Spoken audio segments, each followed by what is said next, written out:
We'll call to order the Common Council meeting of Tuesday, April 18th, 2023, and ask the clerk to please call the roll. Alder Benford.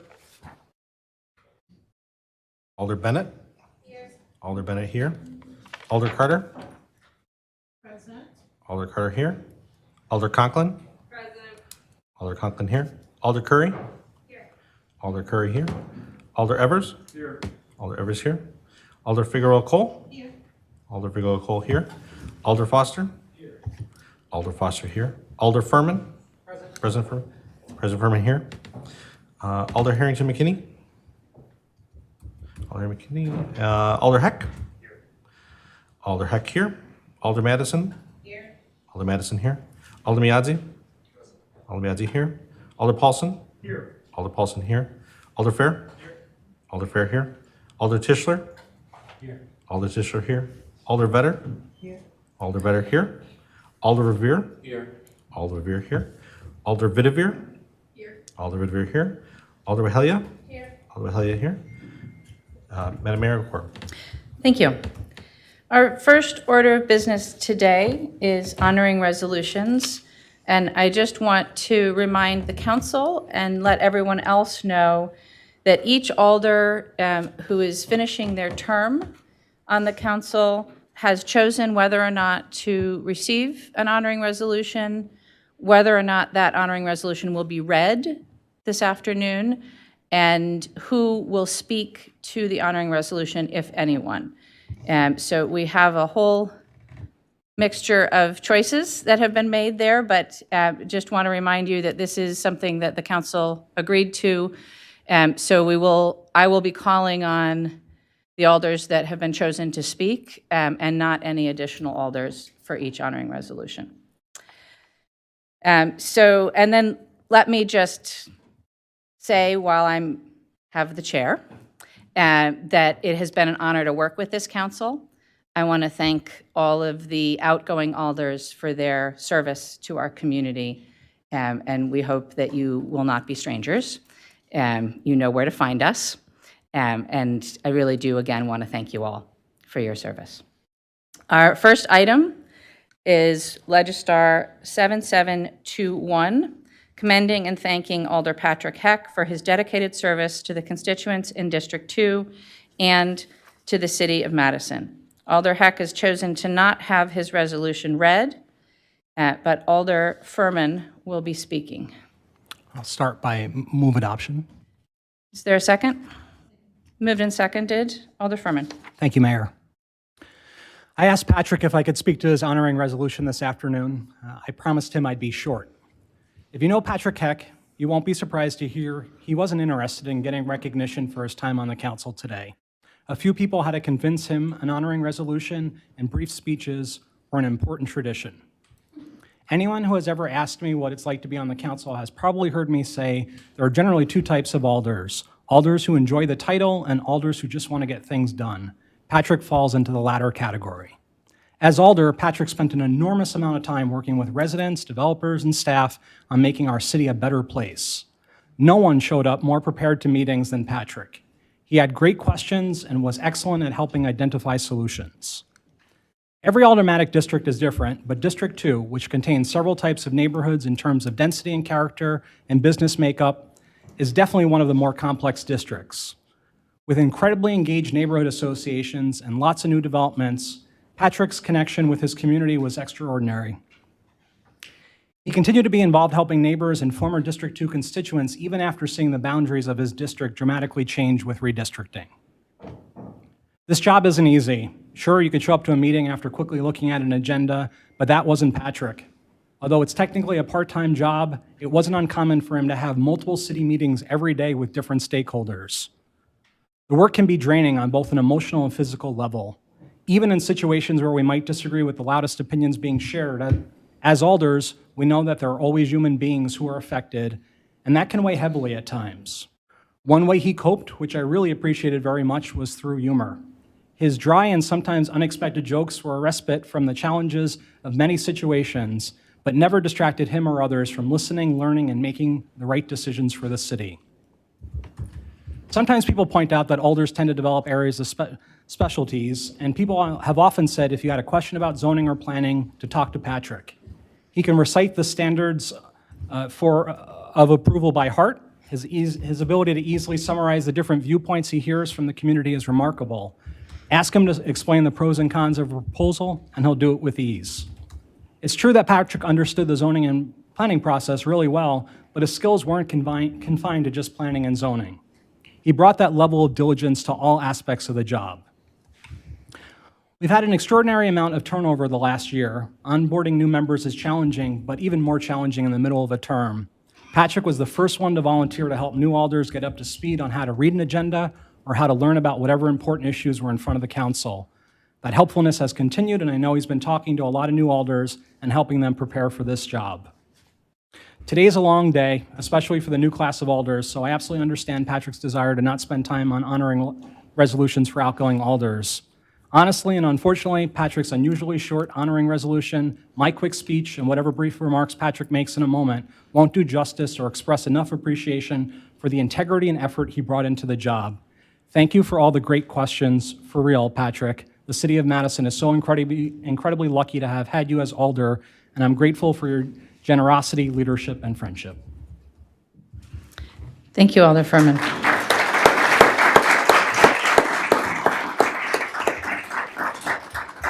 Alder Heck. Thank you, Mayor, and thank you to Alder Furman for his thoughts and brevity, too.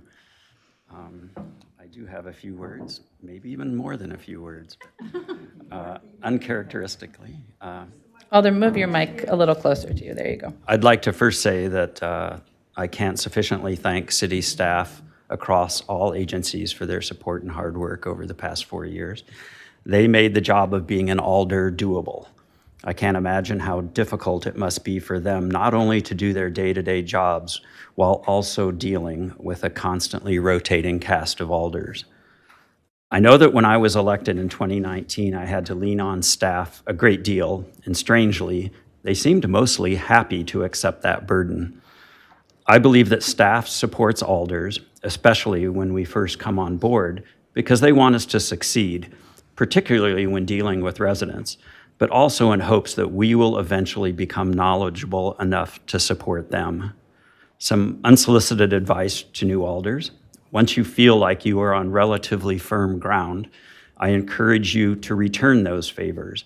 Ask staff how you can support them, whether it is policy making, organizational matters, or simply by not asking for too much. I also thank staff for the hundreds of times they responded to my input, no matter how insipid or uninformed, with, "That's a great question, Alder Heck," or "That's a great idea, Alder Heck." They won't have to do that any longer. I'd also like to thank the mayor and the mayor's staff. While they do perhaps have more of a choice about who and what to support and not support in an alder's realm, I also believe they strive to do what is best for the city and our residents. I've learned so much from the mayor and her staff and appreciate their smarts, collaboration, and ability to move forward even after we didn't agree on an issue. Oddly enough, I'd like to thank the alders and residents who were on the ad hoc redistricting committee. As a result of that process, some districts and some constituencies were drastically changed, but appropriately, the committee did not consider where alders lived. They focused on residents and keeping together communities of interest whenever possible. District 2 changed dramatically in that process. My neighborhood, Tenny Lapham, became part of District 6, and D2 became much more downtown focused. After redistricting, I did miss representing my neighbors in Tenny Lapham, but surprisingly, I enjoyed the new District 2. Learning about State Street area, downtown, and the concerns of students, businesses, and commercial landlords, as well as more about downtown-focused public safety issues, turned out to be educational and, yes, even fun. Again, I missed representing my neighbors, but I also noticed a lessening of the requests similar to those from my former District 2 constituents. I had plenty to keep me busy with constituent services in District 2, but the requests morphed from the requests and concerns of a relatively small sample of single-family homeowners to the concerns of a broader set that included more renters, business owners, students, a much wider variety of people. This experience accelerated a shift in my perspective that was already brewing. I came to realize that oftentimes input from a small subset of constituents can be overwhelming, and the amount of bandwidth that I, as an alder and city staff, devote to such input comes often at the expense of others. I recognize more than ever before redistricting that those who are not included in city responses and alder requests and responses from staff are typically marginalized, disempowered, and/or disengaged Madison residents. I hope that new alders will keep that in mind as you engage with your constituents. Their concerns and input are important no matter who they are or how often they contact you, if at all. It is always worth listening to and responding to any resident, but there are almost always many more whose input is not available to you, and they should also inform your actions. Finally, thank you to all current alders and those with whom I served earlier.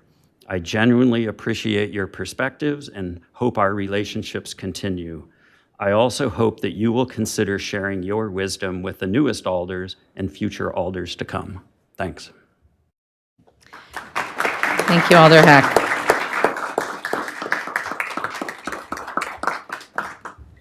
It's been moved and seconded. Is there any objection to recording unanimous vote in favor?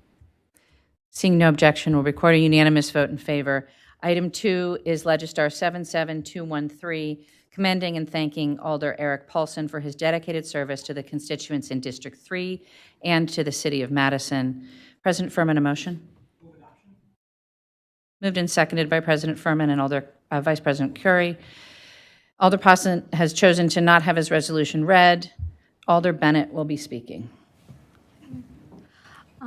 So that was so great. Good job, you do. Okay, sorry. It is with a heavy heart to say farewell, to Alder Eric Paulson. Despite your relatively short time on council, Eric set himself apart as a loyal public servant, an ardent leader, and a strong community member. Eric is someone, or a public servant, who listens to understand. You are a leader with an inquisitive mindset and a community member who always centers the needs of your constituency. During his tenure on council, Eric had several key committees, including the Economic Development Committee, Plan Commission, Transportation Policy and Planning Board, and Task Force on Farmland Preservation.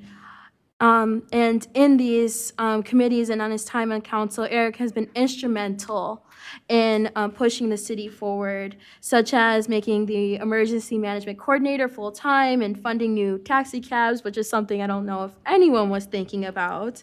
And you did, though.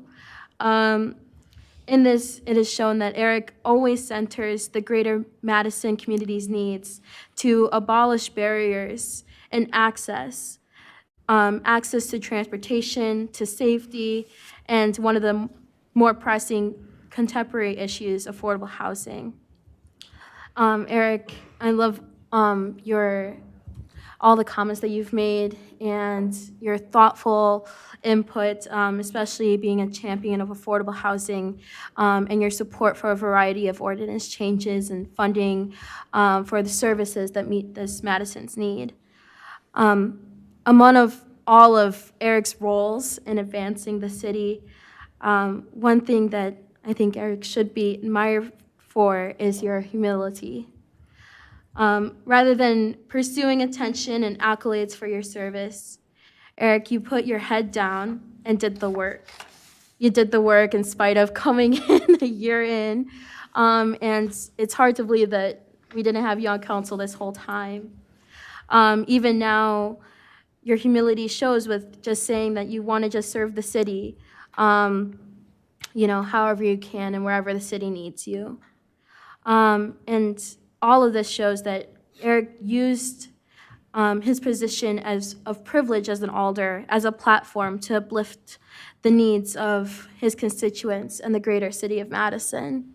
Eric, I will genuinely miss you, and I think we all will. You are such a fabulous human being and such a great presence that we have on council. Thank you so much.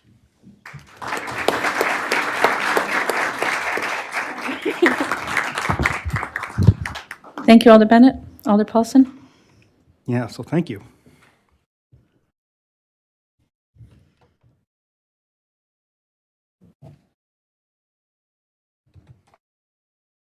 Okay. So first, my apologies. Give me just a second here.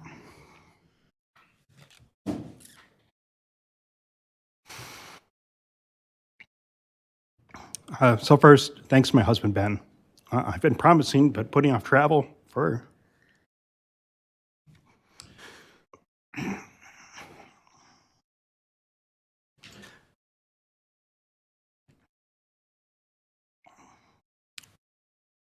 I've been promising, but putting off some travel with him for quite a while. First for the dog, and now for Fish Council.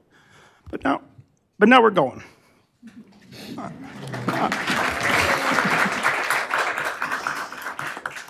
So this gig really does ask a lot of our families. There's been a lot of nights where I texted 7:15, 7:30, 8 o'clock, just eat dinner on your own. And lots of Saturdays where it's, nope, sorry, I can't do anything today, working on city stuff. I couldn't have done this job without his support and understanding. So I'm really proud of some of the work I've done. I was gratified to see the staggered term ordinance passed by 66 points. I'm proud of the taxi amendment. Transportation accessibility is an important civil rights issue, and we need to talk about accessible transportation, not just in terms of people getting to and from the doctor. I'm proud of the traffic safety projects that we've been working on with a lot of the rest of you. Vision Zero is achievable here, and our projects are making a difference. Our Safe Streets for All grant proposal is really great, and I hope that we're successful because it's a game changer. This council was already doing a lot of housing work before I got here, and I'm grateful that we're able to do more. Housing solves so many of our other issues, and we need to keep working on it. Madison has to change, and there will be parts of Madison that look different, but we will be better for it. Alder Lemmer set a very high bar for what it meant to do for district communications, and that was something that the district had voted for when they voted her in for a second term, and so it was something I tried very hard to meet, and I hope that I succeeded. My blog posts weren't Alder Heck level of thoroughness or as well written as what Alder Curry or Alder Vietor put online, but I think that I did all right. And for a couple of things, I'm sure that my colleagues were happier that they could read them rather than having to listen to me say them during debate. I'm proud of something that might be a little under the radar, the Emergency Management Coordinator. I'm pretty sure the mayor had already decided to put it into the budget before I got here, but it's so important because we're a little bit behind. This position is a down payment, and we need to do more work with the state and federal governments to get more funds for our programs. One thing I regret not doing more of is continuing to work for our planning for unlikely but dangerous events. The thing that really keeps me up at night is an extended electrical outage. Without electricity, things get ugly really quick. And there's a reason domestic right-wing domestic terrorists keep trying to shoot up the grid infrastructure. The entire city or region lost electricity for more than a couple of days. We are not prepared. So, Madam Mayor, I implore you to keep working on this, and of the doomsday scenarios to be prepared for, this is the one. So, on a happier note, I want to thank city staff. We have just such an exceptional group of folks who make up Team City, and I wish I had better words to tell the people of Madison how lucky they are that they've got them and how many people, that we've got so many people doing just amazing things for us. So folks, buckle up. We're about to get into Revere levels of thanking. So, the council staff makes all of this possible, and I'm so blessed to have known them.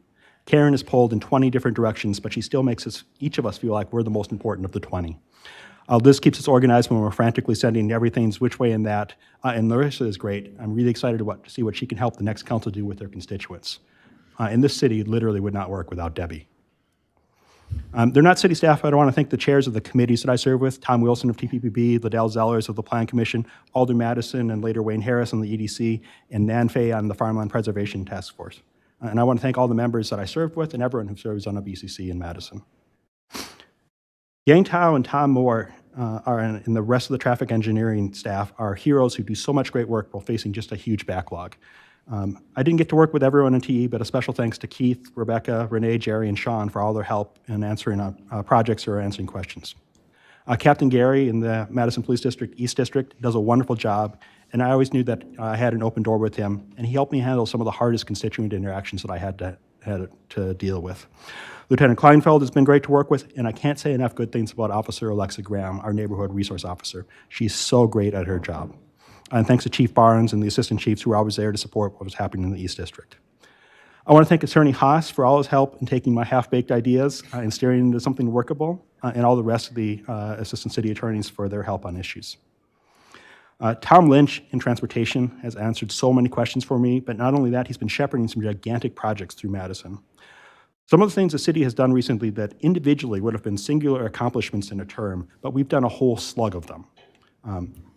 In Metro, my first business meeting with the council was actually with the network redesign, so thanks for Justin for jumping in and helping me right at the beginning. And thanks to Crystal Martin and Ben Lyman from the MPO for help on the taxi idea. Matt Tucker from Building Inspection has probably gotten more oddball emails from me about weird situations around the district than anyone should ever be able to get, but he's just an amazing resource of wisdom and being able to think through what would happen if event X happened. Katie Bannon and the zoning team have been great, and I want to especially thank Katie for working on the family definition. That got way more heated than I thought it was going to, but it's really important for us to treat all Madisonians fairly. The planning department is probably the group that I've spent the most time with, and Lord knows they had a lot to teach me. If you had asked me in May what SRC1 and SRC2 were, I would have guessed that they were code words city staff uses to warn each other if the mayor is geeking out over transit or housing that day. And this team all starts with Heather Stouter. Madison named one of its most important streets after a planner, and we have a century of planning tradition here. And Heather meets that legacy, while also being one of the kindest and warmest people you ever have the good luck to know. I didn't get to work with everyone in neighborhood and regional planning, but Bill leads a wonderful team, and it was great to work with Linda and Dan on the Hawthorne plan, and now Angela on the Northeast plan. And I'm so excited about what Heather Bailey and Karen Wolf are working on. And on the regional side, thanks to Jeff, Ben, Brian, and Urvashi on their help on the NDP and other projects. To the development review team, I have leaned on you so much this past year. You have my eternal gratitude.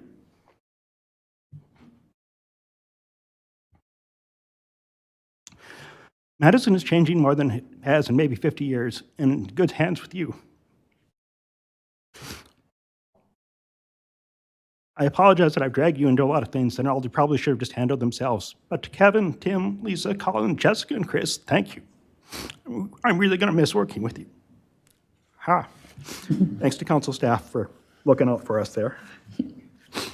If I'm not careful, I'm going to turn this into a whole listing of the city directory, so I know I need to pick up my pace. But Dave, Christine, and Ryan from Finance, Jim and Lynette from CDD, Rebecca Hoyt from Civil Rights, Matt Wachter, Matt Mikolajewski, who has been my friend for years before I got involved with the city and hope will still be my friend for years to come, and Saran for all their help with the EDC, Chief Carbon, Charlie and Brian from Streets, Mahant for leading the #1 fleet in the nation and for driving the city Team City Awards, Jim, Chris, and Kathy from Engineering, Greg Mickles from the Library, from Parks, Eric, Ann, Lisa, Tracy, Greg, and Spencer, Sarah and everyone from IT, especially everyone who has to sit in the Zooms with us, Mary Beth and everyone from the clerk's office, our assessor Michelle, Janelle from Public Health, Krishnan from Water, Norm from Civil Rights, and oh gosh, so many more. Thank you to everyone, and especially thank you to everyone I didn't get to know. The hundreds and hundreds of officers and firefighters and librarians and folks working around the clock in streets and fleets in our parks and parking ramps and are all part of what makes Madison such a special place. I want to thank the mayor, first, for hiring such a great team. Mary and her deputies all have helped me so much over the past year. Second, for your willingness to dig into something with me, no matter how small. When I've gotten stuck with something, you were always there with a strategy to help me or a resource to contact or a way, an idea can even be better. I've always felt like you wanted to help me succeed and my priorities succeed, and I've known and respected you for years, and I believe in your vision for Madison, and I wish you the best in your second term. I want to thank the residents of the 3rd District. Not a one of them voted for me, and they had every reason to be skeptical, but I appreciate all your kindness that they've shown me at the beginning of the term and at the end of the term. Thank you for your trust, and it's been a pleasure hearing from you and learning from you. I want to thank my predecessors, starting with Alder Lemmer. She was so generous with her time and her advice at the beginning. I was also fortunate to get advice from Alder Hall, Alder Kinnair, and Alder Onken. To Alder Field, we're all here for you. And finally, I want to thank my council colleagues.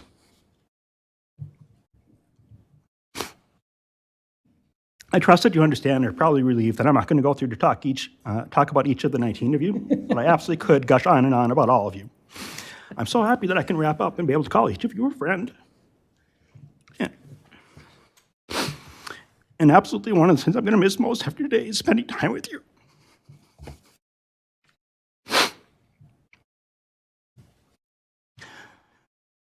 Madison is a model city for the rest of the nation and the world, and this council has done its part to make some things better. There's a lot more to do, and there's still a lot of Madisonians who don't fully get to enjoy the benefits of living in Madison. To the next council and to the mayor in your next term, I trust that you will keep Madison moving forward, and I plan to do my part in some new role.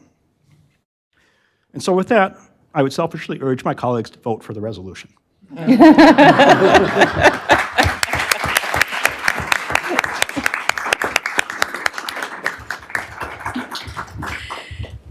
Thank you, Alder Paulson. It has been moved and seconded. Is there any objection to recording an enthusiastic unanimous vote in favor? Seeing no objection, that vote is recorded. Our next item is item 3, Legistar 77215, commending and thanking Alder Barbara Vetter for her dedicated service to the constituents in District 12 and to the City of Madison. President Furman?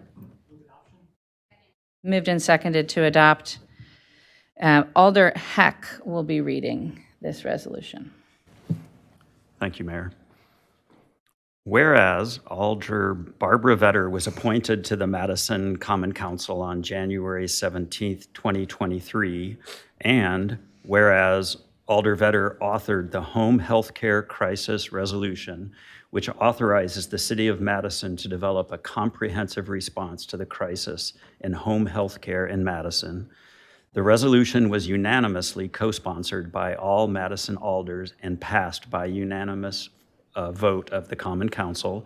And whereas Alder Vetter helped shepherd through the development of the Vermilion Multifamily Residential Housing Project at 1601 to 1617 Sherman Avenue, and whereas Alder Vetter, through her hard work and dedication to her alder duties, has faithfully and with honor served her constituents and the City of Madison, now therefore be it resolved that the Mayor and Common Council commend and thank Alder Barbara Vetter for her dedicated service to her constituents in District 12 and the City of Madison. Thank you, Alder Heck. Alder Verveer will be speaking. Thank you, Mayor. And I want to thank Barbara for the honor of saying a few words on my old friend's behalf. Some of you might be aware that Barbara and I go way, way back. You see, Barbara and I were first elected together in the rookie council class of 1995. And I had the privilege and honor of serving with Barbara for a half dozen years on this council. For those that don't know her story, her public service career continued in this very chamber for another half dozen years as a member of the Dane County Board of Supervisors. She leaves quite a legacy of public service in her own right throughout the 90s and 2000s.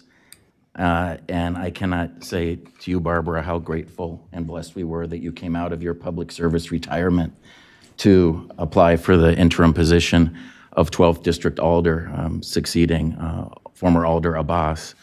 The Common Council Executive Committee and the Common Council couldn't have made a more enlightened choice in appointing you and welcoming you back to this chamber. Selfishly, I can't tell you how much satisfaction I received in being your seatmate again and helping out a rusty personal assistant and remembering, which ways I can help you best during these meetings. And it was a bonus because we got Luciano back to the council as well, your beloved husband, and even got to see your wonderful son, city employee Esh, and especially pleasurable seeing grandchildren at your swearing in. So it has been an all-around treat and unbelievable that these 3 short months have flown by as quickly as they have. You provided a desperately needed voice for the people of the 12th District. It would have been a shame if they had gone unrepresented all these many months since Syed's resignation back in December, I believe it was. And so I can't thank you enough for coming forward and willing to engage in this public service again. We were so lucky and fortunate that you answered the call when CCEC asked for former elected officials to apply for the position. You absolutely hit the ground running, and I know that the functions of this council came back to you immediately through our conversations. As the resolution stated, as beautifully read by Alder Heck, the amazing achievement and voice that you brought to those in our community that depend on home health care workers has just been remarkable.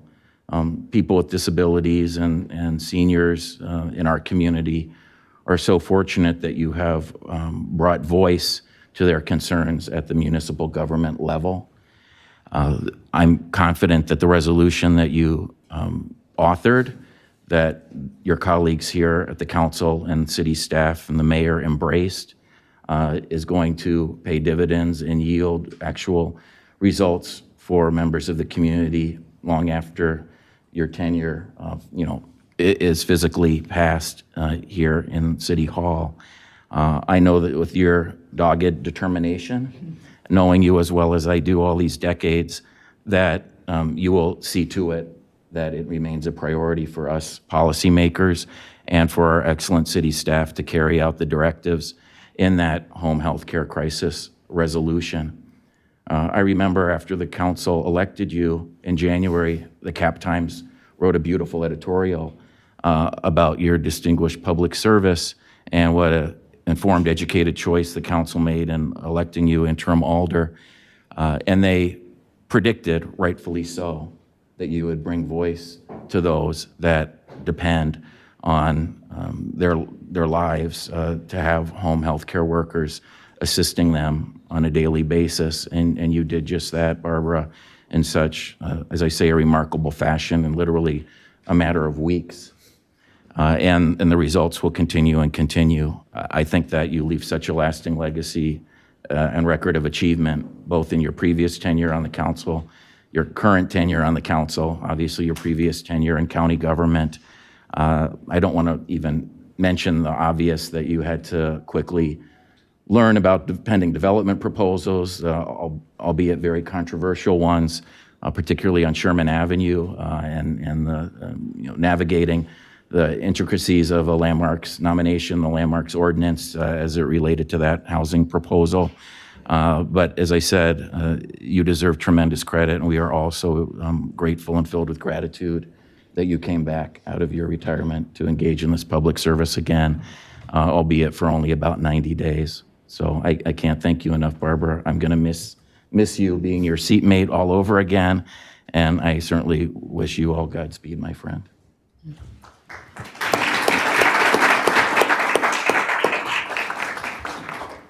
Thank you, Alder Verveer. Alder Vetter? Well, thank you, Mike. Thank you, Patrick. Thank you, everybody in the council. I was wondering why Eric got all choked up as much, and now I know why. Because after hearing Alder Verveer's words, it makes me feel a little bit also. So just bear with me. I did not write notes or anything, a speech or anything for everyone today, but I've been on the council for only 3 months. It's a very short time to work together, but it's been very, very interesting coming back, and it's been wonderful. I want to thank a lot of people also. Thank Common Council staff and everyone, Debbie, Karen, Larissa, with helping me get started. It was, for me, it might have seemed like I was just getting back into service again, but it was a daunting task in the beginning. And I really, really needed the help and to help me go on with my duties. And council staff was right there for me all the way, and I so much appreciate their help. President Furman helped, and also Alder Heck. Both of the two of them helped me right from the very first day and tell me what I needed to do. And I'll tell you, things have changed. since I was on the council before. Things have changed. Some things are the same, but some things have changed. And I'll tell you, I felt every little bit of that. I really needed a lot of help in the beginning. I was taken care of by council staff very well, and I very much appreciate your help. I want to thank Mike for reading that and for being my colleague all these years. Thank you, thank you, thank you. And I will miss you too. I will miss all of you, as a matter of fact. It has been a short time, but thank you to council staff. Thank you to my comrades. My comrades here, it slipped out. My colleagues, you are my comrades too. Thank you to all of you. Thank you to the mayor and having me come on board with this and helping me get oriented and being able to move forward with the work I wanted to do. I did let out a threat, a call, demand, words to tell everyone right from the very beginning when I got sworn in. I'm going to work on this home health care crisis commission. On the resolution, because we really, really need this. It's a very critical, serious time for people with disabilities and people who are older living in the community. Because as you know, with the work I did and the resolution I worked on, it's impossible to find people. And hopefully now that the resolution passed in equal opportunity,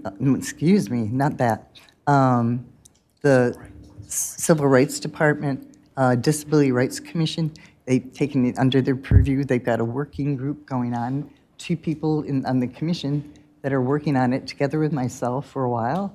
I don't know how long I'll be there, but I will be there for a while. That's a threat too. This isn't the end of you seeing me, because I will be back, and I still am here.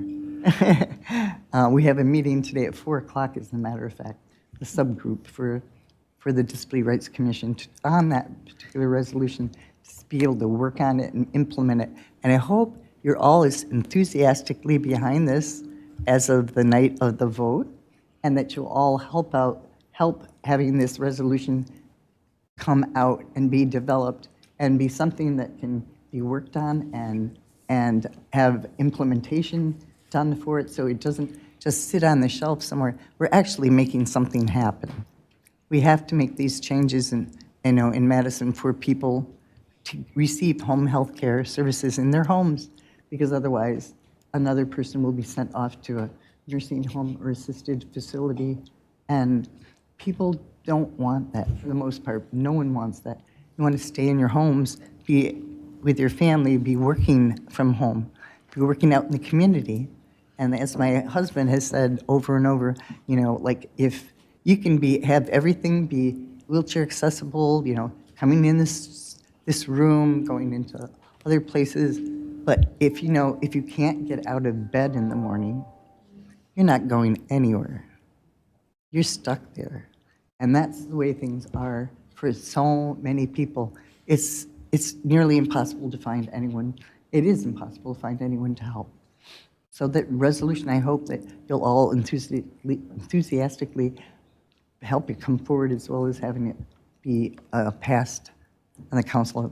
This work needs to be done. It needs to happen now. It's very serious. So I hope there's some key people who would like to move that forward, since I will no longer be on the council. And please tell me about that and see if you're willing to work a little extra on that particular resolution, since I will be gone. So I just want to thank all the staff people who have helped me also. And it's not just city council staff, but all the other staff persons who have helped me.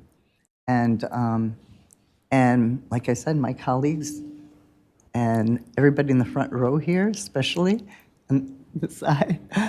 But that's really all I have to say. 3 months, really incredible work done. And I'm so glad I was able to connect with all of you again, and with the city as well, and be able to put my time into a very strong, important issue, along with everything else the city's dealing with.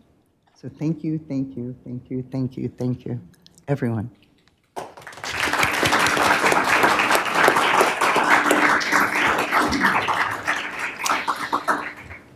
Thank you, Alder Vetter. It's been moved and seconded. Is there any objection to recording unanimous vote in favor? Seeing none, we'll record that vote. Our next item is item 4, Legistar 77258, commending and thanking Alder Sherry Carter for her dedicated service to the constituents in District 14 and to the City of Madison. President Furman? Moved and seconded to approve. Alder Tischler will be reading the resolution. All right. Thank you, Mayor. It's an honor to read this resolution for my friend Sherry Carter. Whereas Alder Sherry Carter was elected to the Madison Common Council on April 7th, 2015, and whereas Alder Carter served on the City-County Liaison Committee, Community Development Authority, Madison Arts Commission, Plan Commission, Urban Design Commission, Water Utility Board, Common Council Organizational Committee, President's Work Group on Police and Community Relations, President's Work Group to develop citywide surveillance equipment and data management policies, Task Force on the structure of city government, Historic Preservation Plan Advisory Committee, Truman Olson Selection Committee, Alcohol License Review Committee, Room Tax Commission, Jeffrey Clay Erlanger Civility in Public Discourse Award Committee, Common Council Executive Committee, Finance Committee, President's Work Group to review and revise the Chief of Staff position description, President's Work Group on Racial Justice, Anti-Racism, and Equity, Urban Forestry Task Force, Destination Madison Board, and Alliant Energy Center Redevelopment Committee. And whereas Alder Carter was elected by her peers to serve as Vice President of the Common Council from 2018 to 2019, and whereas Alder Carter was elected by her peers to serve as President of the Common Council from 2020 to 2021, and whereas Alder Carter helped with the creation of the Equity Business Initiative, now known as the Commercial Ownership Assistance Program, and whereas Alder Carter put forth successfully budget amendments for $1.5 million for Penn Park renovation and $2.5 million for a new Bridge Lake Point Winona Neighborhood Center, and whereas Alder Carter secured a grocery store for South Madison, keeping the tradition of having a grocery store in South Madison since the 1950s, and whereas Alder Carter supported the Black Business Hub, the Center for Black Excellence in Culture, and Central Hispano, and whereas Alder Carter co-chaired the Vote Yes to Invest 2020 referendum, which included a new South Madison School, Badger Rock Middle School, and whereas Alder Carter championed the selection of South Madison as a new location of Madison College Goodman South Campus, and whereas Alder Carter has been a strong supporter of the Violence Prevention Initiative service and programs, and whereas Alder Carter supported the vision and implementation of the Community Alternative Response Emergency Services, CARES program, and the Small Business Equity Recovery program, CYBER. Whereas Alder Carter, through her hard work and dedication to her Alder duties, has faithfully and with honor served her constituents and the City of Madison. Now, therefore, be it resolved that the Mayor and Common Council commend and thank Alder Sherry Carter for her dedicated service to her constituents in District 14 and the City of Madison. Thank you, Alder. Alders Verveer and Harrington McKinney will be speaking. Alder Verveer? Thank you, Mayor. Well, I want to thank Alder Carter for the honor of being asked to say a few words on Sherry's behalf. This will be a bit difficult because obviously Alder Carter would have liked to not be saying goodbye to us and vice versa today. I'll begin by sharing with my colleagues that I knew Sherry's mom before I knew Sherry, and that's because, as many of you are aware, Naomi Carter has been a very active member of our community for her entire life, I would say. And I first met Sherry's mom professionally in the 1990s, and then we had the pleasure of serving together on the city's Madison Senior Center board for many, many years. And I honestly didn't make the connection all the times that Sherry testified before this council, and perhaps I'll say put up with her alder, Tim Brewer, as an active member of her neighborhood, the Arbor Hills Neighborhood Association and the South Madison Planning Council. So I remember sitting here at this desk and thinking to myself, wow, what a remarkable person that was a regular attendee of our meetings, testified regularly on all things South Madison, and again, president of Arbor Hills Neighborhood Association. Forgive me, I don't know the exact title of South Madison Planning Council, president, chair, or whatever, team leader, whatever you were, Sherry. But anyway, thinking, wow, this is an amazing person. And I didn't realize who your mom was until this very day 8 years ago. And I saw Naomi sitting in the gallery. I'm like, oh my gosh, wow, now I can see that it's in the DNA and a chip off the old block and all that. So I have been very proud, Sherry, to call you a friend these past 8 years.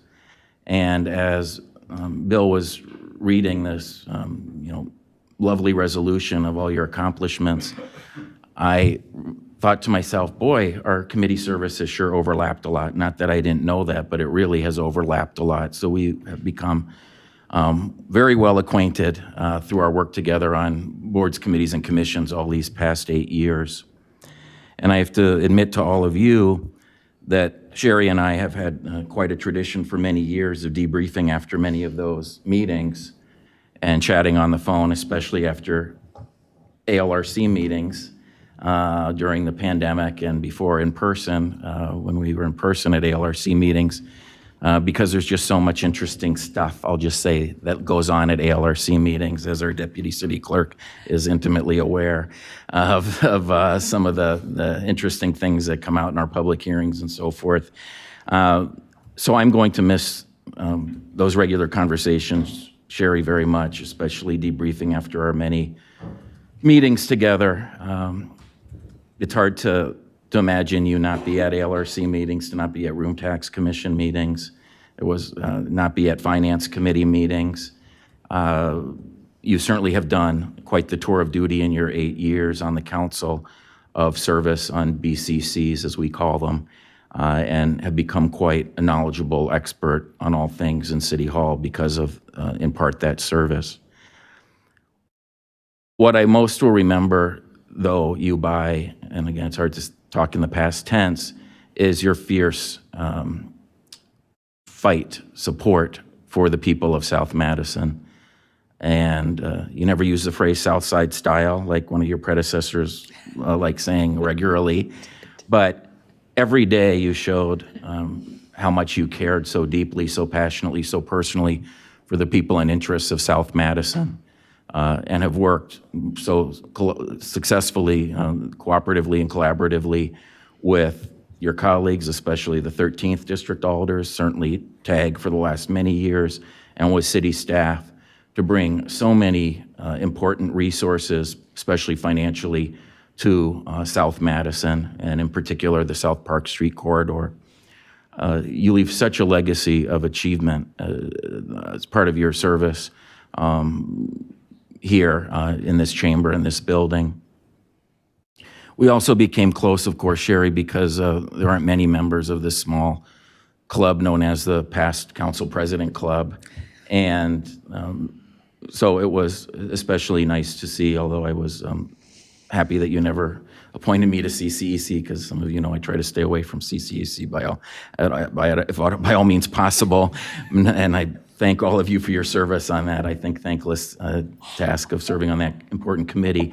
But through your coverage as a leader of this council, both as president and vice president during your terms, really showed your selfless commitment to each of your 19 colleagues by stepping up and agreeing to lead us during those 2 years that you were in council leadership.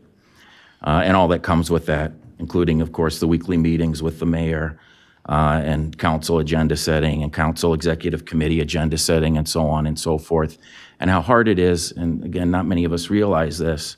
And it's nice to have our good friend Marcia coming back as a former council president who does realize as President Furman obviously well realizes, all the added hours and responsibility that comes with being in council president.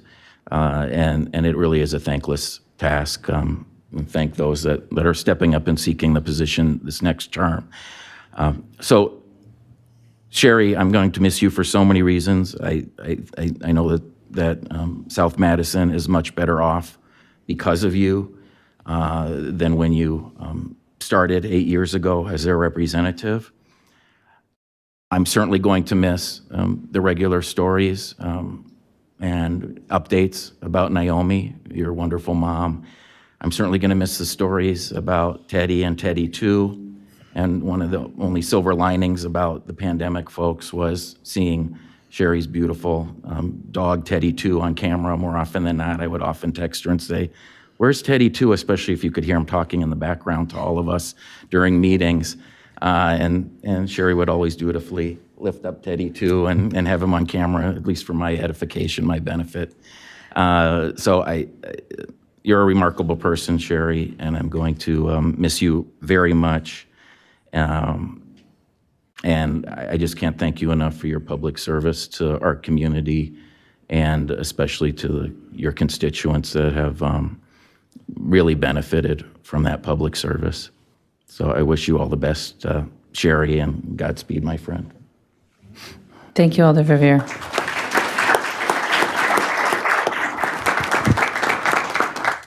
Alder Harrington McKinney. Thank you, Madam Mayor. Tuesday, April the 18th, 2023. Alder Sherry Carter. This is a bittersweet day.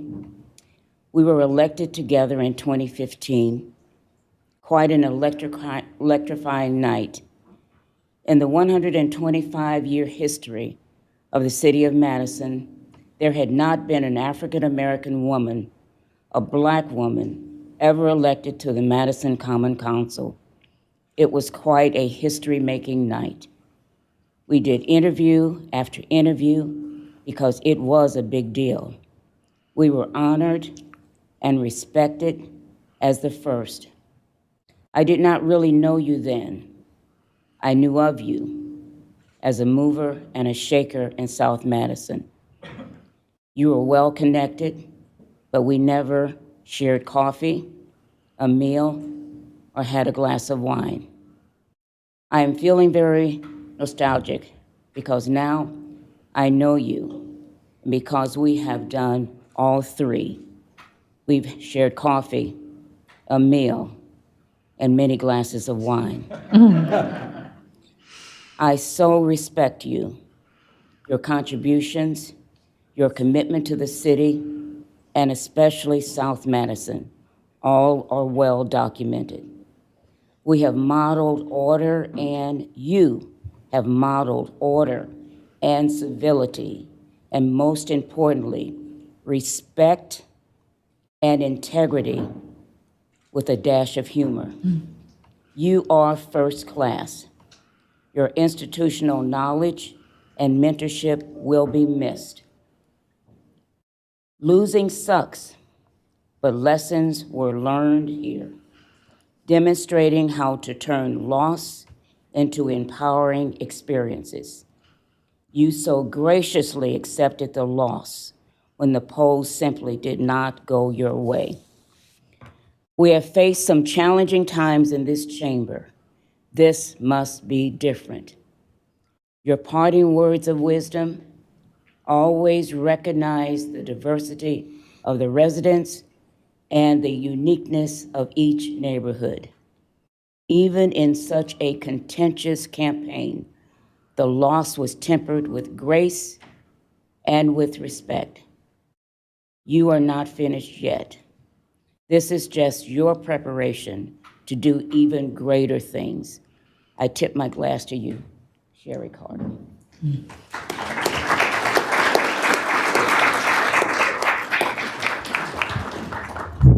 Alder Carter. Thank you. Wow. For the sake of my mother, it was one glass of wine.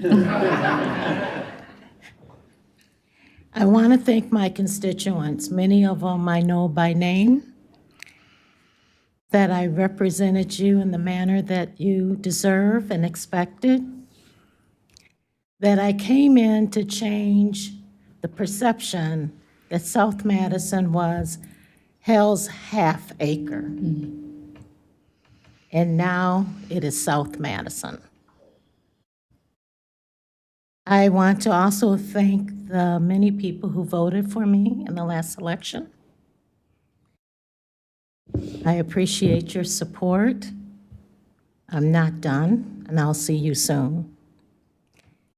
And to our staff who I called constantly, I want to thank you for helping me navigate and champion some of my ideas. I want to thank Attorney Haas for always saying no to me instead of yes. I hope that changes in the future.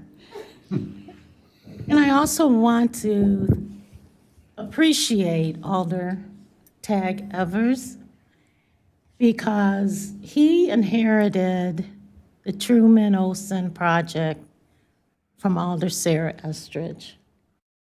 And as many people, many constituents didn't believe that we would secure a grocery store, I knew we would secure a grocery store. I knew in the history of South Madison, there's always been a grocery store, and there was never a moment that I thought we would fail. And I appreciate the constituents that came back to me and said, you were right. And finally, I've got to thank one constituent who followed me into the bathroom. While I was in a stall, she asked, "Are you busy?"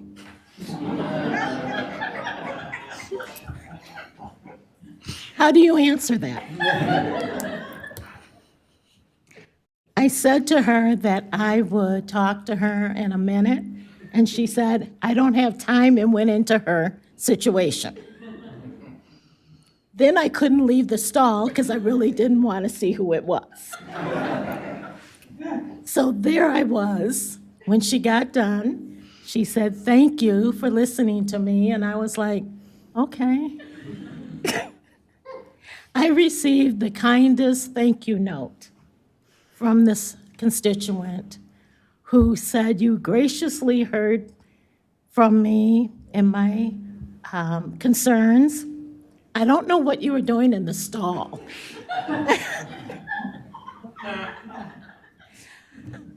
I didn't know if I should send her a note saying what I was doing in the stall, but I also thought maybe I should leave this one alone.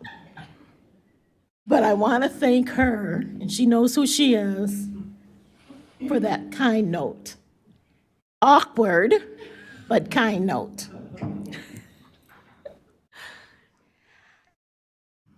I also want to take the time to say to my colleagues, this might be the time for you to roll your eyes and sigh, as you've done many times these last 2 years. I appreciate the fact that it takes talent to roll your eyes. I've tried to do it. It's just not as perfect as some of my colleagues have perfected. And that's one of the things that I'll be working on while I'm at home watching CNN. To the mayor, thank you for your leadership. To the president, welcome to the club. It's much better when it's past president.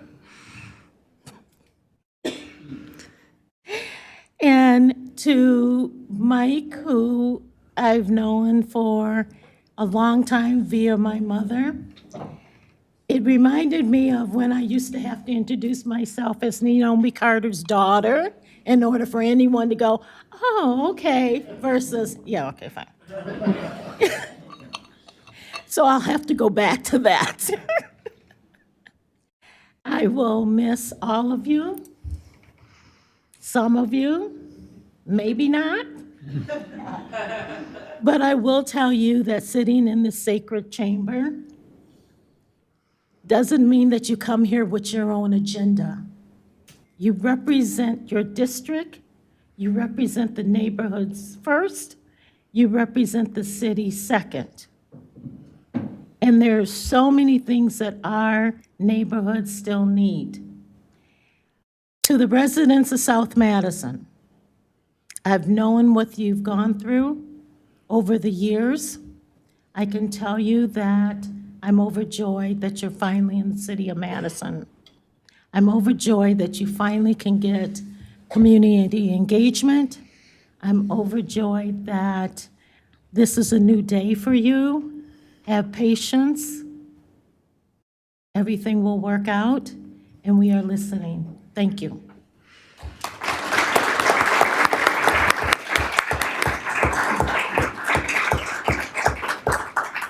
Thank you, Alder Carter. It's been moved and seconded. Is there any objection to recording a unanimous vote in favor? Seeing no objection, we'll record that vote. Item 5 is Legistar 77210, commending and thanking Alder Grant Foster for his dedicated service to the constituents in District 15 and to the City of Madison. President Furman? Move adoption. Moved and seconded to adopt. Alder Foster has chosen to not have his resolution read. Alder Heck and Alder Figueroa Cole will be speaking. Alder Heck. Thank you, Mayor. For my remarks about Alder Foster, I'm going to refer to him as Grant, which seems appropriate since in the 4 years that I worked with Alder Foster, he was never one to preen or be concerned about formalities. Grant and I were both elected to council in April of 2019. We were part of a large flock of 9 brand new alders. 4 years later, the only alder left standing from that class is Alder Evers. You might think that our flock has been culled by the election process, but no. 5 of those alders left via resignation, and none of our class lost an election. This large amount of turnover then, in 2019 and in 2021, tells me that one of Grant's myriad passions, streamlining and focusing the work of alders and pushing for reasonable compensation that reflects what most of us put into the job, was not just something he was clucking about. For most of us, this job takes a tremendous amount of time and energy. In fact, Grant often worked as hard as several alders combined. His ideas about alder pay, alder tenure, etc., were not attempts to feather his nest. Those of us that worked with him closely on this knew that he was not likely to run for re-election.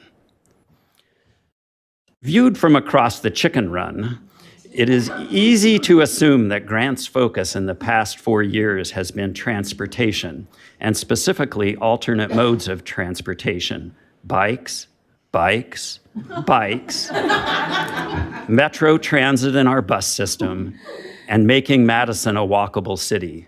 Did I mention bikes? Truly, though, his advocacy for any and all policies and programs that promoted safety for all modes of transit, and especially for those using bikes, sidewalks, and buses, has been invaluable and unprecedented. I hope that continues, not just with Grant being a non-alder advocate, but also with new alders emulating the mother hen of sorts. I know I learned a lot about transportation from Grant, and I didn't even serve on TPPB or TC. There is a reason why transportation-related issues came to be important to me too, as a self-professed zoning and planning nerd, and that was mostly via Grant. While his knowledge of and advocacy for getting people out of their vehicles and alternate modes of transportation were at the forefront of much of his work, I came to learn that those passions were rooted in something more complex. Grant could occasionally ruffle feathers due to his persistence and the breadth of his inquiries and ideas, but he is motivated by a profound desire to transform our economy, our housing markets, and our energy systems, all to address the root causes of the vast economic inequalities and all types of inequities that plague our city and country, as well as to address environmental issues and the climate change cliff that we are not just approaching, but are apparently and regrettably slipping over. There is much, much more to his clucking than bicycles and mode shift. Transportation may have often been at the forefront of his work, but I learned in part from him that the intersection of transportation with many, if not all of those broader issues is the key to our future. As I hinted, Grant is not concerned about following the pecking order. When he has an idea, he digs in, never just winging it. As an alder, he was also not bound by the constraints of the BCCs that he served on. He scratched whenever something grabbed his attention and then dug in until he found a solution to propose. That said, it may not seem possible, but I have actually witnessed him set aside ideas for policy changes when a solution didn't seem within reach or plausible. Not one to brood, he moved on. You've already heard about many of Grant's accomplishments while on council. Only a few current alders now and in the recent past can claim to have influenced city policies and procedures as much as he has, particularly in only 4 years. His accomplishments will impact the city in a positive way for decades to come. Grant's record of devising and instituting positive change for the city is more impressive when you consider that he simultaneously did an exemplary job of representing his District 15 constituents. He also worked to find ways for all alders to better communicate and engage with residents. That is something to crow about. Chickens, their owners, and I agree that his roosting on Common Council for the past 4 years was to the great benefit of Madison. However, and beyond all of his effective work, Grant is first and foremost a friend and a good egg.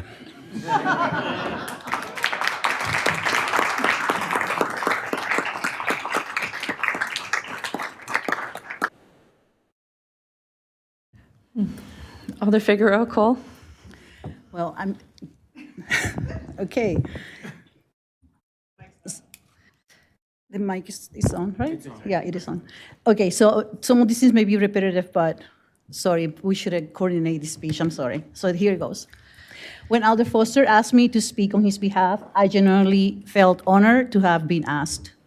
Like many of us who started in Council 2021, I met Grant during the campaign season. I had already met Keith and Patrick. Each shared their expertise. Keith helped me prepare for debates and later on went over the budget proceedings, which helped me immensely get up to speed as a member of the Finance Committee. Patrick, the zoning king, broke down for me at primary school level the complexity of zoning. What a relief it was to climb the zoning mountain with such an ease. Thanks Alder Heck and Furman for your support and service. Grant eased my fears of being able to understand the long agenda and how to dig for information to prepare for meetings. After getting to know Alder Foster better, I realized that one of his superpowers was transportation. Grant is an avid biker. The guy bikes everywhere. I was invited to a brunch at a farm during my first year. I set the GPS. I don't know where I was going, but it was a drive to get there. I passed 2 bikers on this country road and missed the last turn into the farm. I proceeded to look for a place to turn around, did a U-turn, and as I got closer to the turn into the farm's driveway, I realized one of those bikers was Grant. Did I roll my eyes? Yes, I did. It was a drive to get there, but the guy lives by example when biking and protecting the environment. He and his family bike everywhere. His passion for transportation is contagious. Grant is also a nerd. His knowledge of the municipal code is incredible. Yes, I could and have spent hours searching keywords to find an ordinance, or I can just ask Grant if there is an ordinance for whatever topic I'm interested in. For English as a second language people like me, Muni code can be a nightmare. And it's not only the ordinance legal content that is difficult to read at times, but understanding the intent can be also complicated. Some ordinances reflect the city's culture and perceptions at a given time in history. It is hard work to understand the content. It is hard work to understand the content, to research, to understand its origin, and to piece together what was happening decades ago when an ordinance was established. It takes courage to say, this ordinance doesn't align with today's city's values. It takes determination and passion for fighting the uphill battle to produce and pass the changes. Grant has shown to possess those qualities over and over again. What makes Grant someone I trust and admire is his work ethic. He puts in the time to do this job well. His stance on issues are backed with research and data, not just feelings. I also love his sense of humor, which not everyone sometimes gets. We share a lot in common. I too like to do my research. This task was no different. Here is what others have to say about Grant. Alder Foster is extremely knowledgeable about transportation issues, and I have appreciated the thoughtful and well-defined feedback we have received from him at the Transportation Commission. I worked with Alder Foster on the Joint TC and TPPB Traffic Calming Subcommittee, and his input was critical in helping create the Safe Street Madison program. That's from Ann Kovesh from the Shadow Transportation Commission. Please express gratitude to Alder Foster for his service on the Sustainable Madison Committee from staff and his fellow committee members. We are especially thankful for his support for the Building Energy Saving Program from ideation to adoption. His commitment to the environment and his community always shines through. That's from Jessica Price, the staff from the Sustainable Committee. Grant Foster's times as an alderperson is a wonderful example for what it means to serve. Grant's tireless efforts on behalf of the people of Madison and the thoughtful way in which he approaches every task, no matter how small, are inspiring and will be felt long after he departs from office. I consider it an honor to call Grant a friend, and I look forward to what comes next for him. That's from Tom Wilson from TPPB committee. Sorry, those things, I can handle that. And he's a community member. I appreciate his efforts to make the council a better functioning space. That's for one of his colleagues, Regina Vidaver, District 5. Alder Foster was a tireless advocate for progressive transportation, who also made everyone else tired. Happy face. He was a key supporter of Bus Rapid Transit, the Transit Network redesign, Complete Green Streets, Vision Zero, and Safe Streets Madison. His impact on Madison transportation will be felt for decades. That's Thomas Lynch, our Transportation Director. And finally, Alder Foster is a tireless advocate for improving transportation infrastructure and network with an eye on bicycling and as a full-time bicycler commuter. He also dug in to address some of the aging policies on books. He has a knack for understanding the often complicated policy issues behind our regulations and in turn led effort to modernize our regulations to today's community standards. He strives to cut the red tape of bureaucracy to help his colleagues and the public truly understand the intent and purpose of certain regulations. He worked on many efforts to this end, often things that were not glamorous or exciting, but nonetheless were appropriate to modernize. He put in significant time into these efforts and was always open to hearing opinions of all stakeholders. As a staff, he often brought us new information of all perspectives simply by connecting us to stakeholders in the community he knows to help us craft policy. Many of Madison's current and future residents, businesses, and visitors will benefit from his work. We didn't always agree, but I appreciated his deep understanding of the work we do and enjoy working with him. I am not sure the city could handle a council full of alders as driven as Grant, but he definitely defined, or some may say redefined, the title policymaker during his tenure on the council. That's from Matt Tucker, our zoning director. It goes without saying, Grant will be greatly missed by many. Thank you for your resilience and the passion you had demonstrated to push the city of Madison towards reaching its maximum potential. Thank you for your service to District 15 and the city of Madison. Love you, man. Thank you.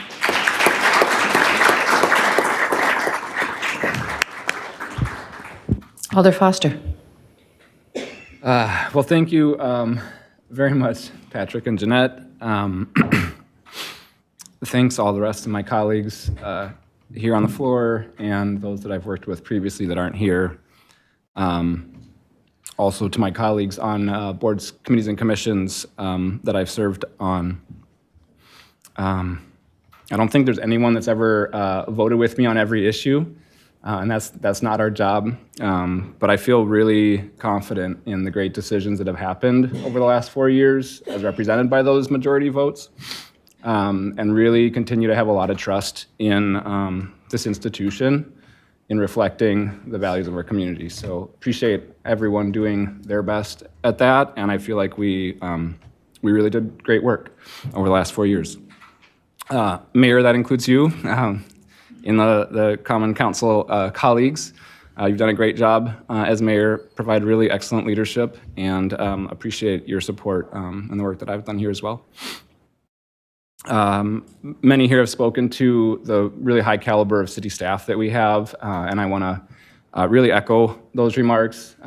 As most of them are aware, I don't shy away from challenging them on issues, pressing on questions, and trying to push for us to do more than we think we can do.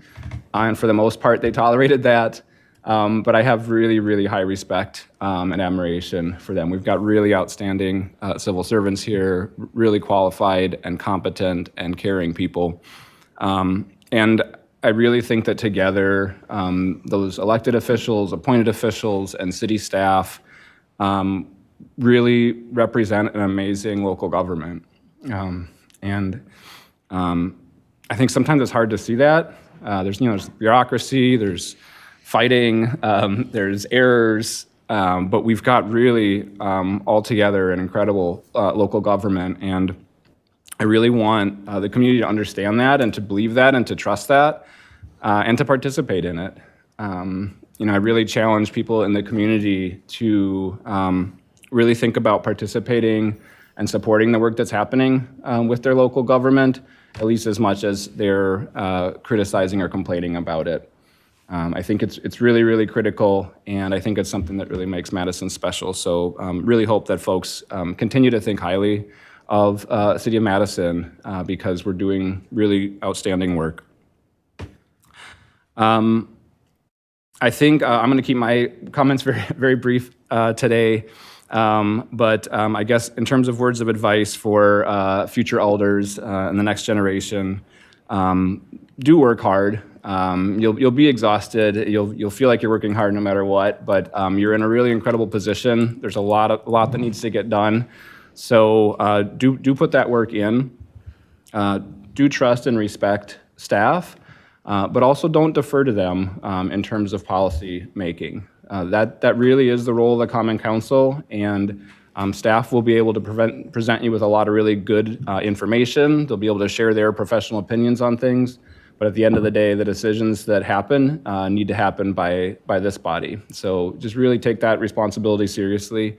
And together, working with the expertise and knowledge of staff and your ability to represent your constituents, I think we'll get to the right answers. And I think lastly, I will just say, this is a really difficult job. I've had a lot of jobs over the course of my career. I do call it a job. I think it's a job. I think it demands to be seen as such. It doesn't take away from the reasons that all of us or all of the incoming alders might have run for our interest in supporting and building community.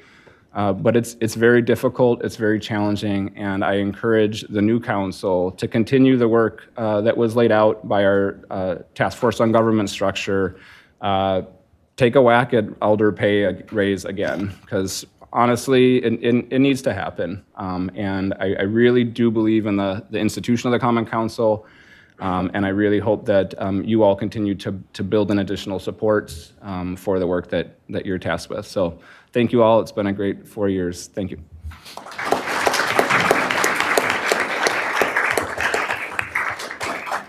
Thank you, Alder Foster. It's been moved and seconded. Is there any objection to recording a unanimous vote in favor?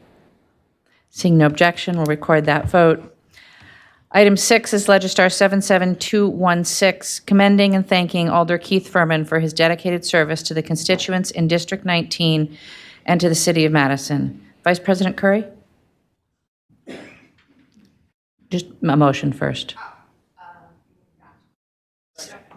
Moved and seconded to adopt. Alder Furman has chosen not to have his resolution read, and Alder Curry will be speaking. Thank you, Mayor. Well, it's my honor to share some words with you in recognition of my good friend, Keith Furman. Go back with me 3 to 4 years ago, and if someone had bet me that I'd be an elected official and refer to a white IT guy from the East Coast as my ace, I would have confidently bet big bucks against them. But here I am, and welcome to a snapshot of the last 2 years of my life. It's been quite unconventional to my norms. I say this because I'm someone who identifies as having blue personality traits. Us blues are communicative, compassionate, idealistic, sincere, and imaginative. We care and want to contribute to everything we're a part of, and relationships are very important to us. And while Keith hasn't verified this, I feel he most aligns with gold personality traits. Golds are loyal, organized, thorough, and punctual. They're goal-oriented, tend to measure worth by completion, and value history and tradition. And while Keith and I certainly have different personalities and identities, we share an identity as introverts. In fact, it's one of the things that connected us and kicked off our unconventionally beautiful relationship. Keith reached out first at the tail end of the 2021 campaign. He'd been paying attention to my campaign and was impressed by what he'd observed. In our first meeting, he shared admiration and committed to being a resource throughout my Alder journey. He encouraged me to dream big about what I wanted to accomplish, but also be realistic and focused enough to have a legacy to look back upon when the curtains closed. When I had questions, and I had many, Keith was prompt in his responses, patient most of the time, well-informed and knowledgeable about so much. He always shared his viewpoints with me, but freely guided me towards the resources for me to make my own informed decisions. And Keith would get excited when I won or succeeded in achieving something, like correctly guessing who was the most appropriate city staff to contact about an issue. I was tickled and often poked fun at him by pointing out how he transformed when he was excited, whether it was talking faster than his usual pace or emulating the joy of a kid with a new toy when he had a new IT trick or workaround to show off. Another thing Keith and I realized we share is drive. We got into this work to get things done, to ideally leave a better Madison than the one we inherited, and above all else, continually transition away from the status quo in local governance. But much like our personality traits, Keith and I approach steps to accomplishing shared goals and tasks differently. For instance, we attended a lot of community gatherings together as representatives of the council. Preparation-wise, I rarely give myself enough time to arrive on time, let alone early. Keith is the guy who shows up to the event as event hosts are setting up, so early. I move at mild Midwestern speed. I'm not typically in a hurry and will likely be late to my own funeral. Keith's your stereotypical East Coaster, a man on a mission, and if you get in his way, you'll most certainly know. But jokes aside, the most important thing about this story is the fact Keith and I took the time needed to develop a relationship solid enough to withstand disagreement and dissent. We introduced our families to one another and were intentional to get together outside of chambers and working hours on a recurring basis. We recognized how our stark contrast contributed to a productive work relationship and generated much-needed balance in both of our lives. I could go on and into deeper context, but we don't have time for that. Instead, I'll start wrapping up with thanks. Thank you, ACE. Thank you for your dedication, immeasurable time and attempt spent working to make this job easier to manage. Thank you for consistently giving so much and weathering the attacks and lies, when it could have been so much easier to give up.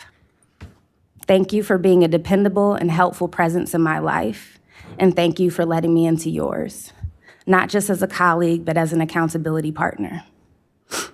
Thank you for being steady, especially during the times I annoyed you or upset you so much you had to take a walk around the block. Thank you for always circling back and showing me you valued my friendship more than you valued winning or being the most right. Thank you for letting me challenge you and introduce you to new thoughts, concepts, and environments, especially along your journey of reckoning with race and privilege. Thank you, and job well done, for committing to and executing on your legacy to empower and build up the next cohort of council leaders. And lastly, thank you for being a friend. And because I'm JL, I'm adding this in if you know, join with me. Travel down a road and back again. Your heart is true, you're a pal and a confidant. And if you threw a party, invited everyone you knew, you would see the biggest gift would be for me, and a card attached would say, thank you for being a friend. Thank you.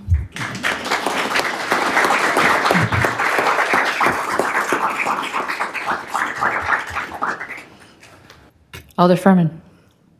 Thank you, Mayor. Thank you, Vice President Curry. You're a tough act to follow. JL, I'm so incredibly grateful to have worked with you, and I learned so much from you over the last 2 years. Your compassion, wisdom, and experience made me a better alder and a better person. When we entered council leadership together, we talked about leading by example. I'm proud of the work we did together to support the council and improve the onboarding process for the new council. I could not have had a better partner.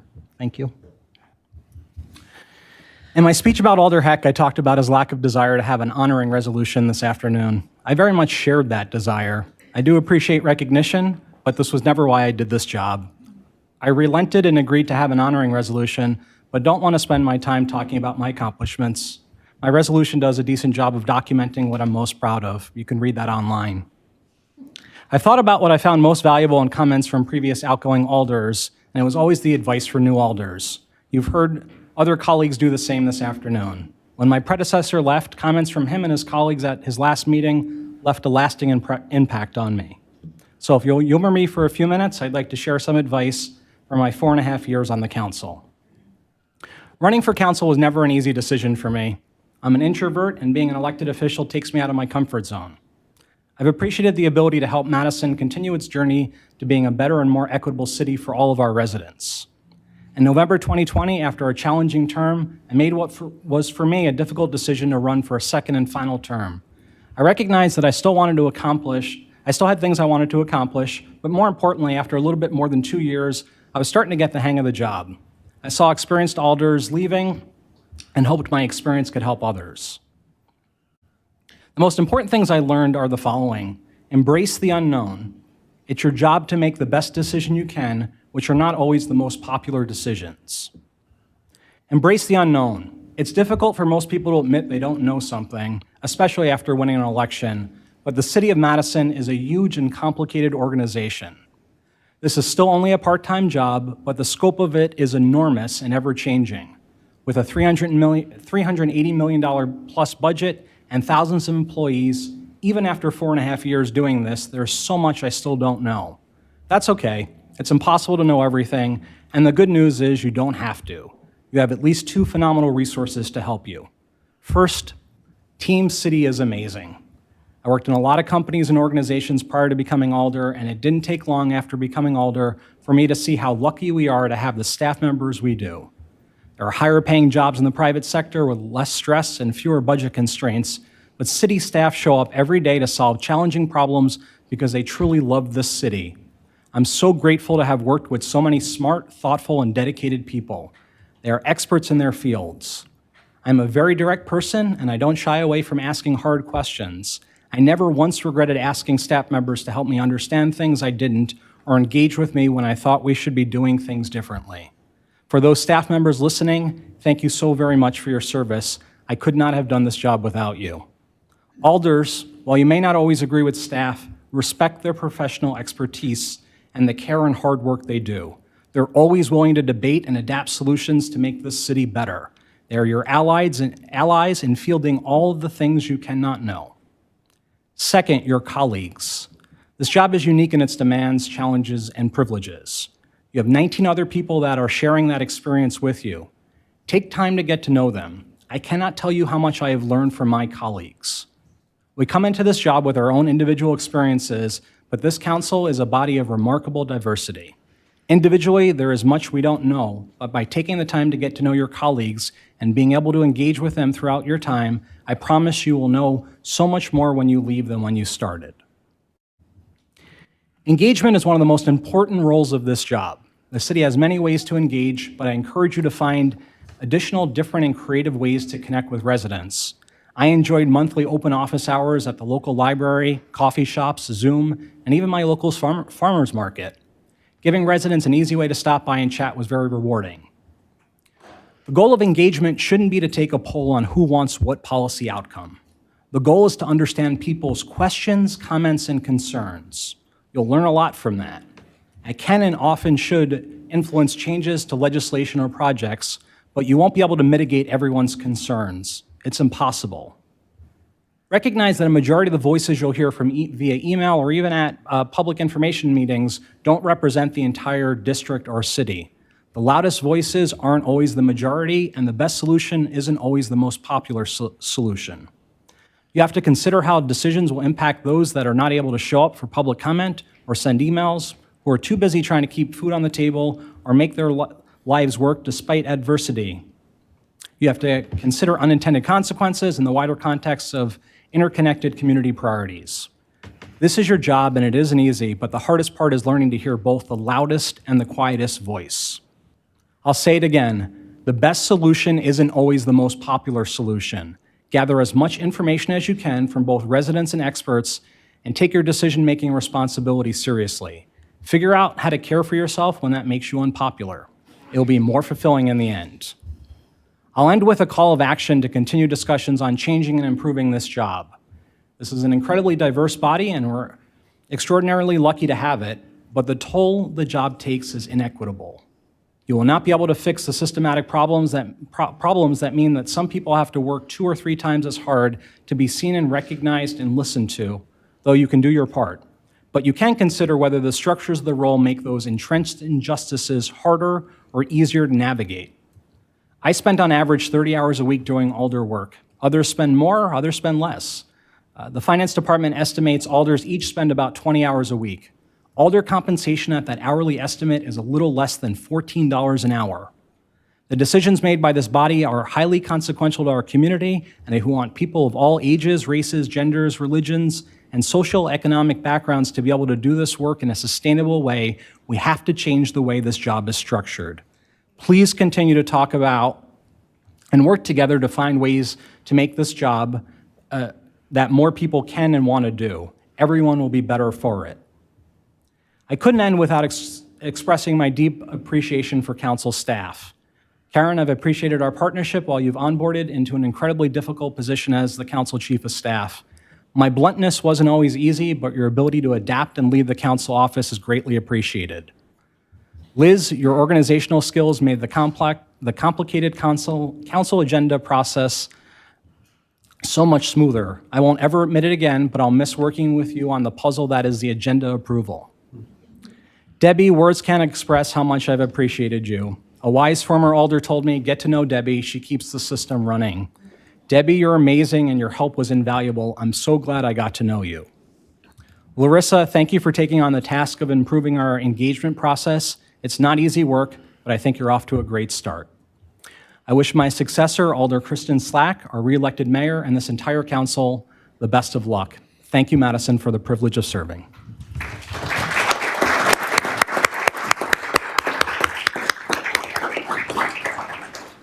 Thank you, Alder Furman. It's been moved and seconded. Is there any objection to recording a unanimous vote in favor? Seeing no objection, we'll record that vote. Item 7 is Legistar 77214, commending and thanking Alder Matt Fair for his dedicated service to the constituents in District 20 and to the city of Madison. President Furman? Move adoption. Moved and seconded. Alder Fair has chosen to not have his resolution read. Alder Figueroa Cole will be speaking. Alder Figueroa Cole? Thank you. Matt served as an alder before, but our relationship only started 10 months ago. Matt stepped up to the plate when District 20 needed representation. We met in person for the first time shortly after he was appointed. When I first met him, I sensed a humility that is hard to find in the political arena and a genuine sense of duty.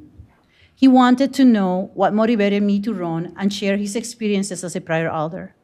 We met at a coffee shop and talked for a couple hours. When Matt asked me to speak on his behalf, I immediately said yes, but worried about disappointing him with the Senate speech. In Chambers, Matt didn't shy away from difficult conversations.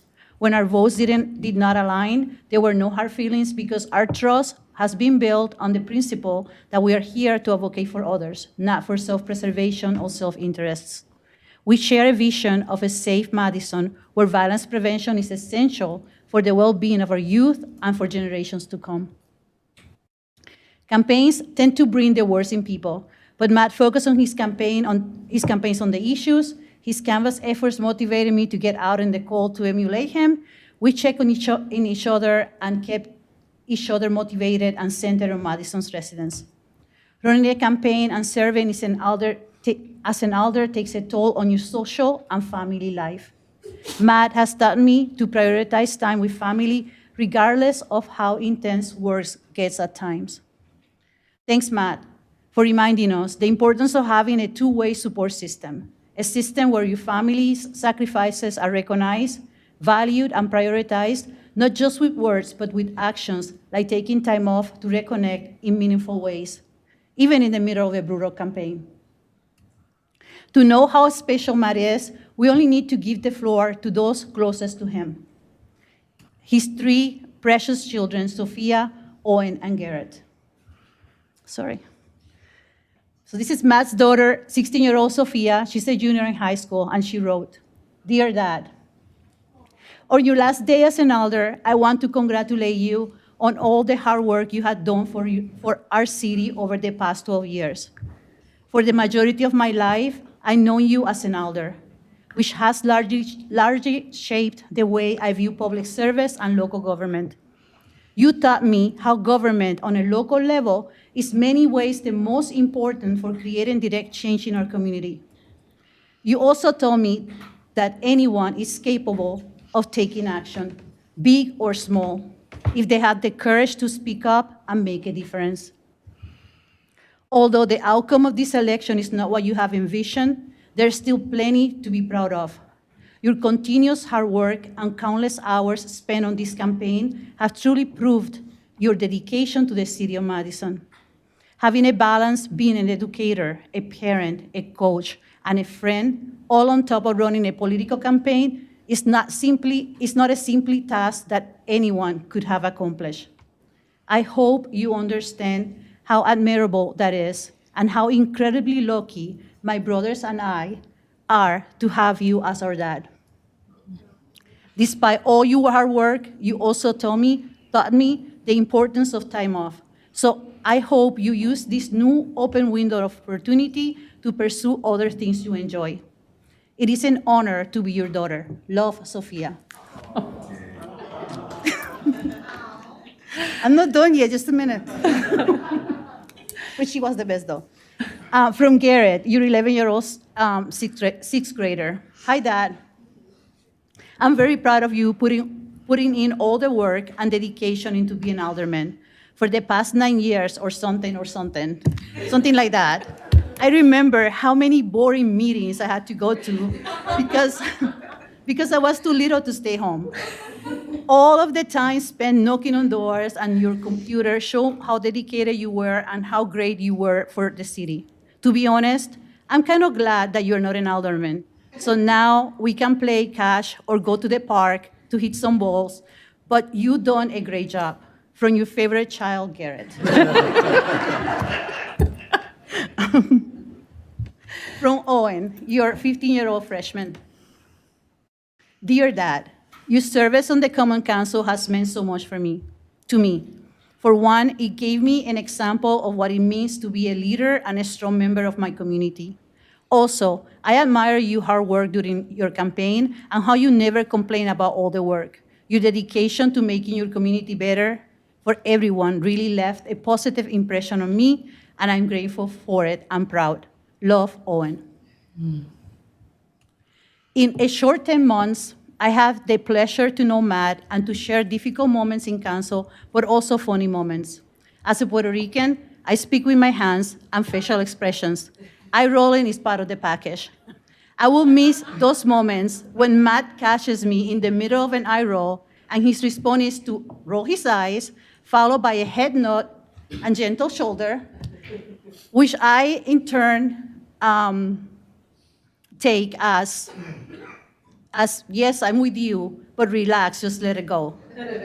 This is a gentle reminder to pick out our battles and not to let things become personal.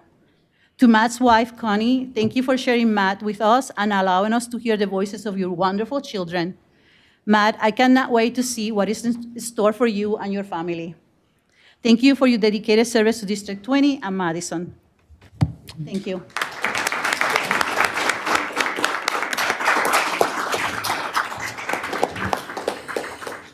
Alder Fair.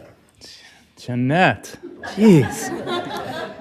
That was amazing, thank you. I really wasn't gonna cry today. I did that the last time. You all read the email, apparently, about that. Speaking of which, I did do this once before, so I'm gonna keep this quite short. And I'll just start with all the thank yous. Alder Paulson, I think you did a great job of going through everyone, and and everyone else has too, as far as city staff, and I've said it many times in many places, and hopefully to staff personally, one-on-one.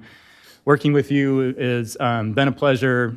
It's amazing the dedication that you have, and it's one of the things I'll truly miss about being on this body, is just putting our heads together to try to get things done. Thank you to all the council members, present and past, the mayor and the mayor's office.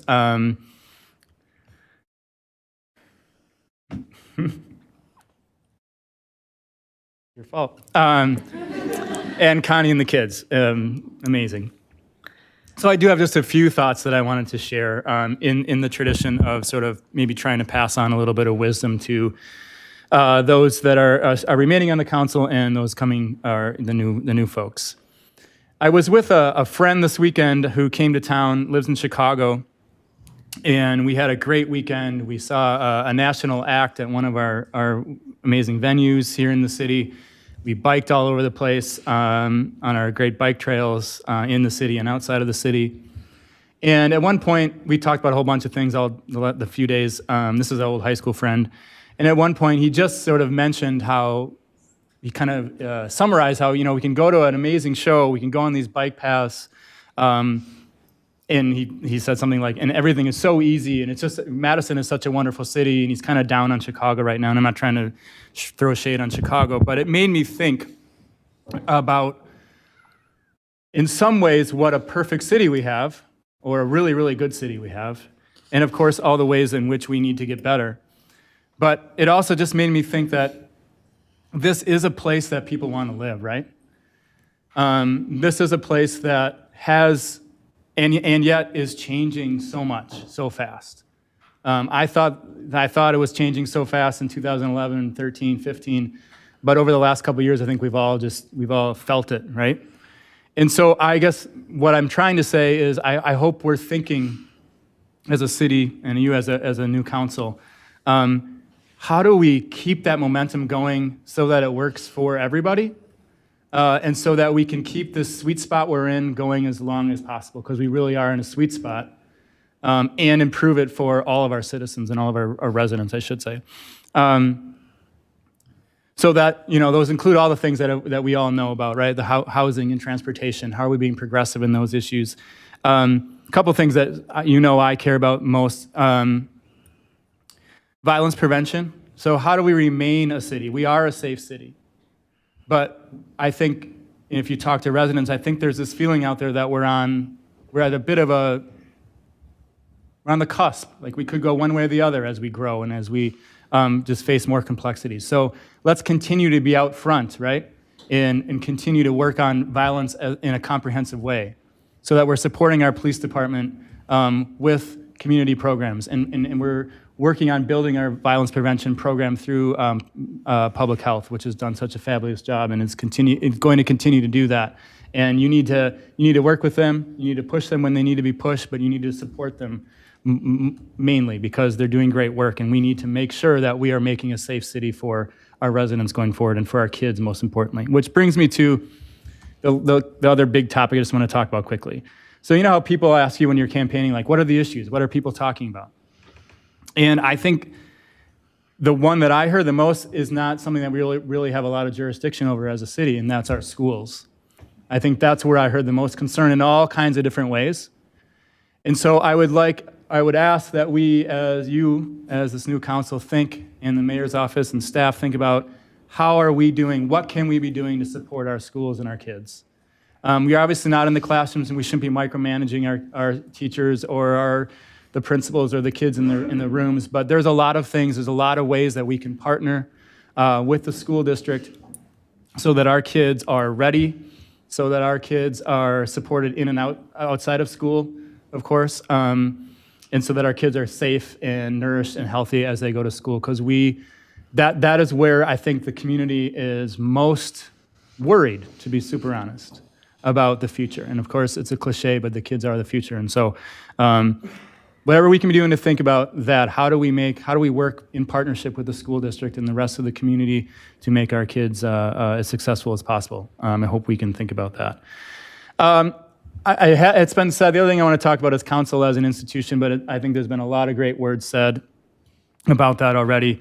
But I certainly, as you know, I agree with comments that have been made that we need to be thinking about how this body can continue to professionalize.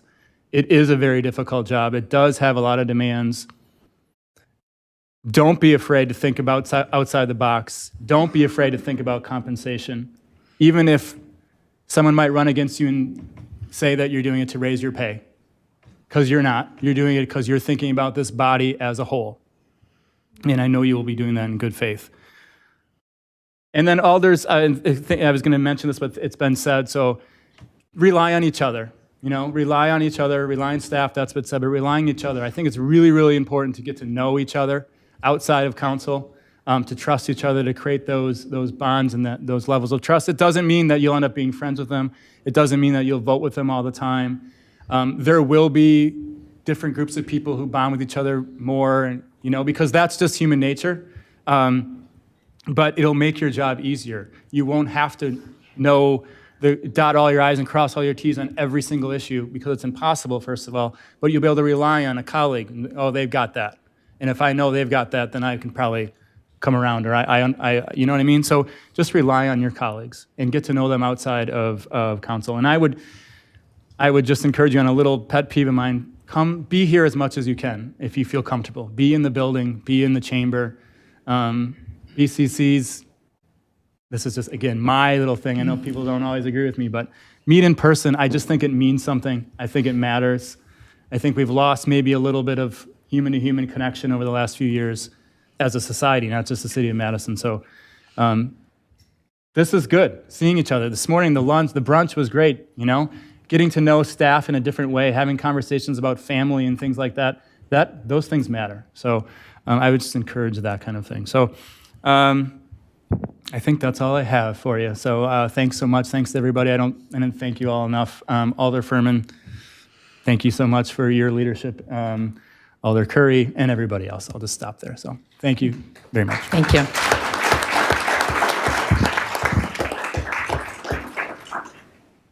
All right, it's been moved and seconded. Is there objection to recording unanimous vote in favor?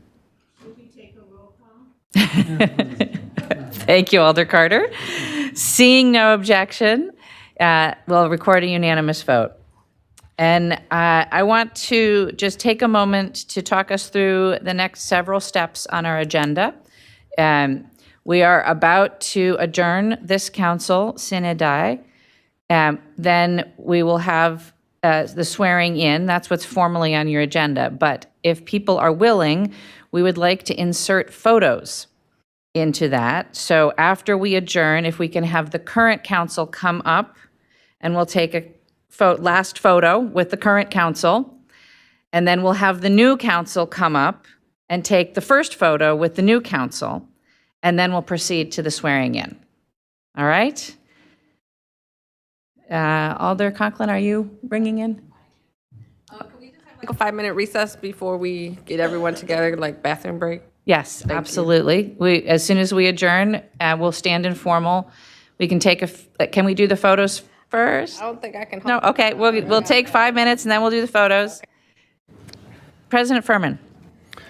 Sorry, just a quick point of order. Am I referring all unfinished business to the organizational meeting? The attorney tells me there's no unfinished business. Oh, great. Our job is done. Move adjourn sine die. Moved in second to adjourn. Is there any objection to recording unanimous vote in favor? Seeing none, this council is adjourned.